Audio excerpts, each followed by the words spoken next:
السلام عليكم ورحمة الله وبركاته. بسم الله الرحمن الرحيم. الحمد لله رب العالمين.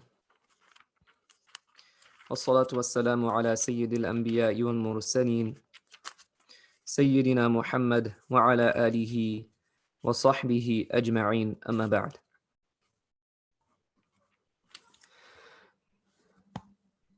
Inshallah, today we will look at some verses from the 21st juz. But before we do so, as I mentioned yesterday, we did not have time to look at Surah Al-Qasas yesterday, so I want to just share some of the main points from Surah Al-Qasas, some verses that we can reflect over and learn some, actually one famous dua that we should actually learn from among these verses. In Surah Al-Qasas, Allah subhanahu wa ta'ala mentions to us in quite detail the story of Musa alayhi salam. Musa alayhi salam, as a matter of fact, is the prophet that is mentioned the most by name in the entire Quran. So Musa alayhi salam's name comes the most in the entire Quran. Allah subhanahu wa ta'ala speaks about him in quite detail. We saw that in Surah Al-A'raf, we saw that in Surah Taha, and we see that again here, and also in other surahs as well, that Musa alayhi salam's story is mentioned in detail. Now, and also, of course, we saw that in Surah Al-Kahf. In Surah Al-Qasas, Allah subhanahu now, first of all, before I get to that, one of the reasons why Allah subhanahu wa ta'ala mentions Musa alayhi salam so much, we should ask ourselves, why is that? And it's because there are so many lessons that can be derived from the story of Musa alayhi salam. Musa alayhi salam, many different stories are mentioned, not just one of this, the same story that is repeated over and over again. That's not how it is in the Quran. That's not how Allah subhanahu wa ta'ala speaks about Musa alayhi salam. Yes, sometimes Allah subhanahu wa ta'ala does mention the same story multiple times because it's an important story and he may mention it in different ways. However, Allah subhanahu wa ta'ala mentions to us several stories regarding Musa alayhi salam. So we've already looked at the story of Musa alayhi salam and the magicians, right? There's stories of Musa alayhi salam conversing with Fir'aun. There's stories of Musa alayhi salam with Khidr alayhi salam. And over here, we will look at a new story of Musa alayhi salam that was not mentioned previously in the Quran from anything that we looked at. Allah subhanahu wa ta'ala mentions to us the story of how Musa alayhi salam got married. How Musa alayhi salam got married. And this is a very beautiful story. This spans several pages. The story of Musa alayhi salam, and it's literally in chronological order, right? How from the beginning, from his birth, we find that very early on the first page of Surah Qasas, where Allah subhanahu wa ta'ala is speaking about his birth. And that's another story, right? SubhanAllah, there's so many stories of Musa alayhi salam, how his mother put him in the water because Fir'aun was killing all of the children. And then Allah subhanahu wa ta'ala mentions that he grew up, and eventually what happened was as follows. One day Musa alayhi salam found two people arguing, and one of them was from his people, from the Bani Israel, and another was not. And he felt he was a Coptic. He was from the actual, the people of Fir'aun. So he felt that the person who was not from his people, because Bani Israel were the ones who were always persecuted, they were the ones that were always oppressed by Fir'aun and the upper class society. So he felt that, you know what, this person is oppressing Bani Israel. So he decided, he found that they were arguing, so he punched him. He hit him. Now, Musa alayhi salam was a very strong person, and he did not intend to kill him, but because of his strength, subhanAllah, I mean, think about how the strongest person you could think of, even if they punch someone, they may not necessarily, they may get hurt, they may get knocked out, but it won't necessarily be fatal. However, Musa alayhi salam, he hit this person and it was fatal. He actually died. And this was not what Musa alayhi salam was intending at all. So Allah subhanahu wa ta'ala says, فَوَكَزَهُ مُوسَى فَقَضَى عَلَيْهِ. Allah subhanahu wa ta'ala mentions that he actually, the guy passed away. He died. And then Musa alayhi salam realized that this was a little bit excessive, although he did not mean to. He said, هَذَا مِنْ عَمَلِ الشَّيْطَانِ. This is from the workings of shaitan, from the doings of shaitan. إِنَّهُ عَدُوٌ مُضِلٌّ مُبِينٌ. Indeed, he is an open enemy.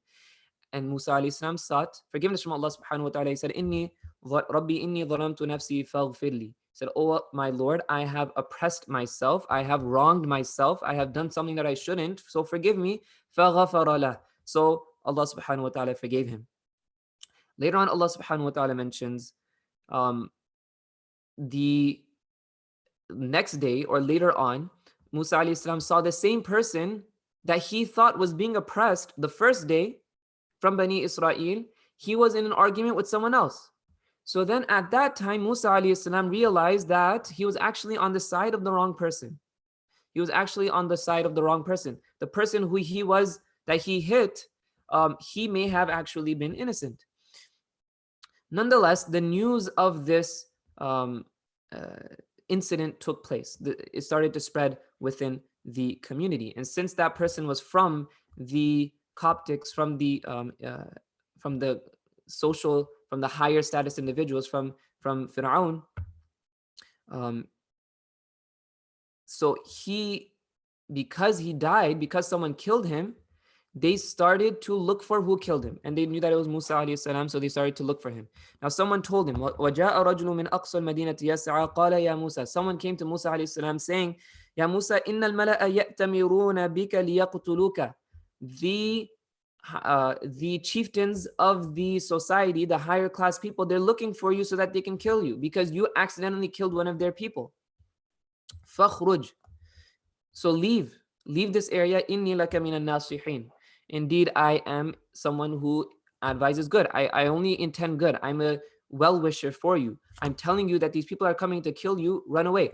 Now, keep in mind, right, and I want to make this very clear, and we discussed this in the Essential series as well. For those that did not hear it there, I want to mention it here, that the prophets do not intentionally commit a major sin or a minor sin. They don't do anything intentionally that is displeasing to Allah subhanahu wa ta'ala. As we can see here, he actually intended to stand up for someone he thought that was the oppressed. However, the person did die. And so now the decree was given that we have to catch Musa. So Musa alayhi salam ran away. He left. He exited the city. Allah subhanahu wa ta'ala then mentions to us the remaining portion of the story, but I'll just speak about a few of the incidents that took place. Allah subhanahu wa ta'ala says, وَلَمَّا تَوَجَّهَ تِلْقَاءَ مَدْيَنَ. Eventually he came to Madian, a place called Madian. And we spoke about this previously as well. قَالَ عَسَى رَبِّي أَن يَهْدِيَنِي سَوَاءَ السَّبِيلِ. And then he just made dua. He said, perhaps my Lord will show me the right way. وَلَمَّا وَرَدَ مَاءَ مَدْيَنَ. He came to the well. There was a well. There was a place where people would get water from. He found that the people were there. There were men who were basically trying to get the water, and then he found two women that were standing there. وَوَجَدَ مِن دُونِهِمْ امْرَأَتَيْنِ تَذُودَانِ. This is ayah number 23 of Surah Al-Qasas. He found two women there, and they were waiting. They were standing there. So Musa alayhi salam said, قَالَ مَا خَطْبُكُمَا. What is your, what's up? In other words, like, what is your story? What is your story? What's happening? Why are you waiting here? Because there's just a group of men, and these two women were here. قَالَتَا لَا نَسْقِي حَتَّى يُصْدِرَ الرِّعَاءَ. And they said that we cannot take water, we cannot draw water ourselves until the people leave. In other words, just to paraphrase the story. So because there were so many men that were taking the water, these are two women, they could not take the water themselves. They would get hurt.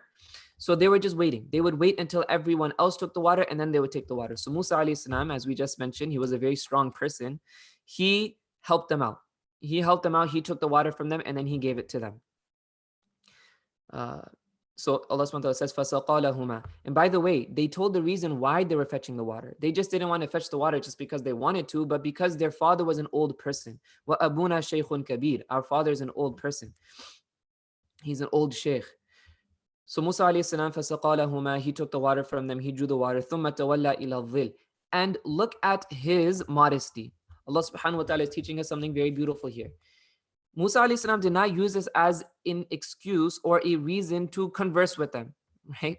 Many people nowadays, when they help someone out from the opposite gender, they may try to converse with them afterwards and say, okay, so how are you doing? No, all Musa alayhi salam did was he helped them, he gave them the water, then he went to the shade.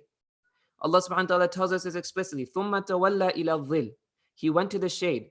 He didn't stay there conversing, asking them how they're doing, tell me your life story, nothing like that.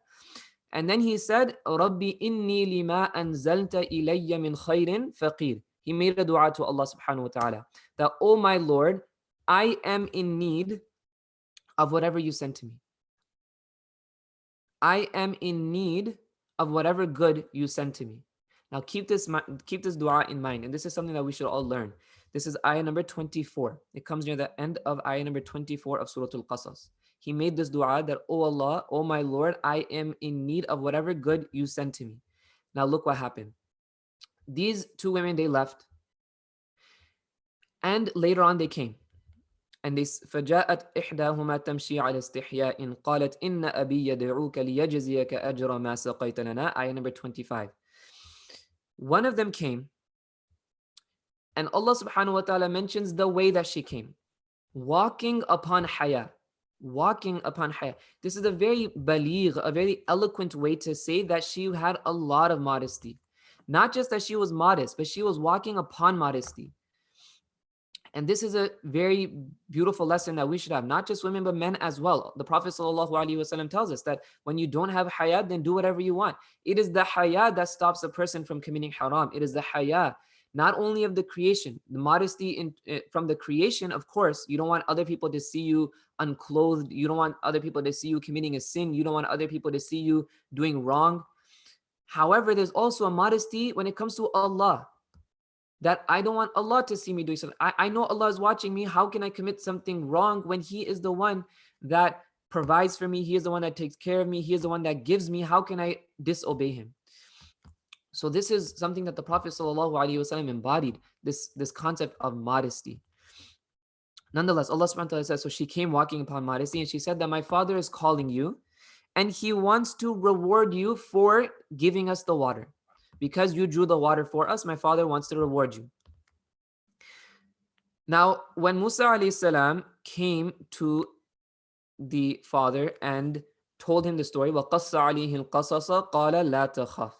And this, by the way, is where the surah name comes from, in ayah number 25. That Musa alayhi salam told him the story. He explained the whole thing, that I left because modern day Egypt, I left because of the fact that, I accidentally did this. I punched this person and he ended up dying, and now they're looking for me. And so he explained the whole incident to him. And the father said, La takhaf najawta min al-qawmi adh-dhalimin. He said, don't worry, you are safe from the wrongdoing people. At the end of the day, the people of Fir'aun, they were wrongdoing people. They were wrongdoers, and they would always oppress the Bani Israel. Now, Allah subhanahu wa ta'ala tells us in the next verse, ayah number 26, that one of the two daughters said, قَالَتْ إِحْدَاهُمَا يَا أَبَتِ اسْتَأْجِرْ. Oh, our father, why don't you, oh, our dear father, why don't you hire him? Why don't you hire him to do the work? Right? It's only the father and the two daughters, and the daughters are the one that have to fetch the water every day. They have to get the water because the father is very old. So we can use some help around the house. Why don't you hire him? Indeed, the best person that you can hire is someone who is strong and is trustworthy. And this person is clearly strong and he is trustworthy. He helped us out, and he didn't have to, but he helped us when we were in need. Now look what the father said. Inni uridu an unkihaka ihda banatayya. He said that I intend to marry you to one of my two daughters, one of these two daughters of mine, upon the condition that you work with me for 8 years. And if you complete 10 years, then that will be from you, right? So at least complete 8, but if you want to complete 10, then that will be appreciated. وَمَا أُرِيدُ أَنْ أَشُقَّ عَلَيْكَ. And I do not intend to cause any difficulty upon you. سَتَجِدُنِي إِنْ شَاءَ اللَّهُ مِنَ الصَّالِحِينَ. You will find me, inshallah, to be among the righteous people. Now the ulama mentioned something very interesting here, that the daughter is the one that advised the father to hire him. Right? We are in need of some help at home. Why don't you hire him and he can help us out? So this shows us that, first of all, as the husband should be taking mashwara and advice from the different family members. Before making any decisions, they should ask the family members. They should listen to their advice as well. He didn't say that, why are you going to talk about, don't you know this is a non-mahram? Why are you speaking like that? Why should we hire him? No. And at the same time, he understood that this is a good man to marry one of my daughters. that shows us that children should have an open relationship with their parents. That if they, and Allahu Alam, maybe she was alluding to the fact, some mufassirun mentioned that she may have been alluding to the fact that, we are two daughters and we are looking to get married. Maybe he is a good candidate. So children should be open with their parents to be able to tell them that. So she did. She said that, why don't we hire him? And perhaps she was alluding to the fact that, maybe we can even ask him to get married as well. And so he did ask Musa alayhi salam to marry one of the two daughters. And Musa alayhi salam accepted, and he did. And Allah subhanahu wa ta'ala says in ayah number 29, فَلَمَّا قَضَى مُوسَى الْأَجَلِ, that when Musa alayhi salam completed the limit, and so it doesn't mention clearly in the Quran whether he completed 8 years or 10 years, right? Remember the father-in-law said, if you complete 8 years, you have to at least complete 8 years. That's the condition. But if you want to complete 10, then that's from you. And the scholars mentioned that since Musa alayhi salam was a prophet and he is someone who is trustworthy and righteous, so perhaps he did complete the full 10 years of work. Two main points that I want to mention from this story. Number one is that the Mufassirun differ of who this father was. Many Mufassirun mention that the father was actually another prophet, Shu'aib alayhi salam. Many Mufassirun mention that the father-in-law was actually Shu'aib alayhi salam, the famous prophet. So, which is a pretty interesting fact. So Musa alayhi salam married the daughter of Shu'aib alayhi salam, and he was a righteous person, as he stated in number 27, that I'm not trying to cause any difficulty upon you. Basically, don't worry, I won't be someone who's very harsh and make you work a lot. I'm not going to cause difficulty upon you. Inshallah, you'll find me to be among the righteous. He was a righteous person. He was a prophet of Allah. Number one. Number two, look at the dua that Musa alayhi salam made. Rabbi inni lima anzalta ilayya min khayrin faqir. Oh my Lord, I am in need of whatever good you sent to me. From this dua, three things happened. Number one, he got married. Right? He got married. Number two, he found a job. And number three, he also had a place to live. When he left and he came to Madian, he didn't have a place, right? Allah subhanahu wa ta'ala says, وَتَوَلَّى إِلَى الظِّلِّ ثُمَّ تَوَلَّى إِلَى الظِّلِّ. He went to the shade. He didn't have a place to go. He literally was just running away.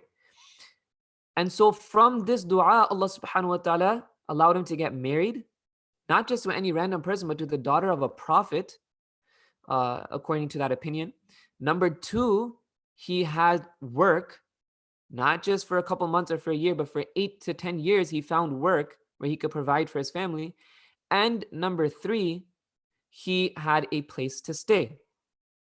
So the ulama mentioned that this dua is a dua that one should recite for these needs. If a person is trying to get married, they should recite this dua. If a person is looking for a job, they should recite this dua. If a person is looking for a good home, they should recite this dua. And inshallah, with that intention that they are trying to look for these things based off of the dua of Musa alayhi salam. In general, even if Musa alayhi salam was not given these things from the dua, it's still a beautiful dua. So we shall all learn this dua, and inshallah there will be barakah in that. That, as I mentioned, is still part of the 20th juz, and I think it was advertised today, or it was mentioned that we speak about the 21st and the 22nd. After Surah Qasas comes Surah Ankabut, which is also a Makki surah. And I just want to share one ayah from this surah. I just want to share one ayah, and then inshallah we will end. Surah Ankabut begins in the 20th juz and it continues into the 21st. Allah subhanahu wa ta'ala at the end of at the end of the 20th juz, which is near the middle of Surah Ankabut, Allah subhanahu wa ta'ala tells us something really thought-provoking when it comes to idol worship. This is ayah number 41. Ayah number 41 from Surah Ankabut. Allah subhanahu wa ta'ala says, مَثَلُ الَّذِينَ اتَّخَذُوا مِن دُونِ اللَّهِ أَوْلِيَاءَ كَمَثَلِ الْعَنْكَبُوتِ. The example or the parable of those people who take upon other than Allah protectors, meaning they worship other than Allah. They take protectors other than Allah. كَمَثَلِ الْعَنْكَبُوتِ is the example of a spider. Right? Ankabut is a spider. And that's where the name of the surah comes from. So their example is like a spider. How? How does that make sense? Allah subhanahu wa ta'ala continues, ittakhadhat bayta. The example of a spider who makes a home, a spider web. Wa inna awhana al-buyuti la baytul ankabut. Allah subhanahu wa ta'ala is telling us something really beautiful, that the weakest of homes is the home of a spider, right? A spider web is something that is really, really fragile.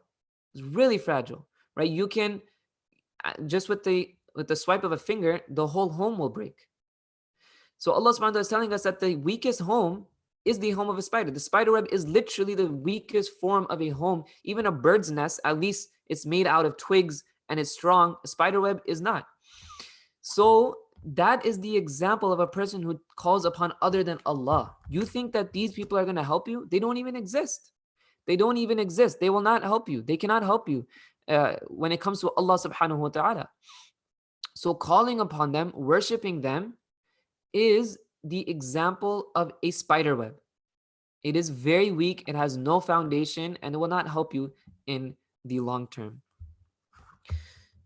Allah subhanahu wa ta'ala in this surah also mentions some of the things that we find in the major themes of the Makki surahs. And inshallah, though, for the purpose of time, we will end here. Also within the 21st juz, we have Surah Al-Rum and Surah Luqman, and also Surah Sajda and a portion of Surah Al-Ahzab. Inshallah, tomorrow we will not look at ayats from every one of these surahs. I want to skip to the 22nd juz to stay on track tomorrow, but we will look at just a couple of verses from the 21st juz before continuing to this 22nd juz tomorrow, inshallah. There's much to be said about the 22nd juz. Surah Al-Ahzab. Surah Al-Ahzab is actually a Madani surah, so you get back the characteristics of the Madani surahs. We haven't had a Madani surah in quite a while. The last Madani surah was actually Surah Nur, but we didn't look at that in much detail. Then before that was Surah Al-Hajj, and now inshallah in Surah Al-Ahzab in the 21st juz we'll find a Madani surah, and we have ahkam, we have rulings that are mentioned here. So inshallah we'll look at some of those rulings, and inshallah we will end here. I pray that Allah subhanahu wa ta'ala allows us to take advantage of the last 10 nights.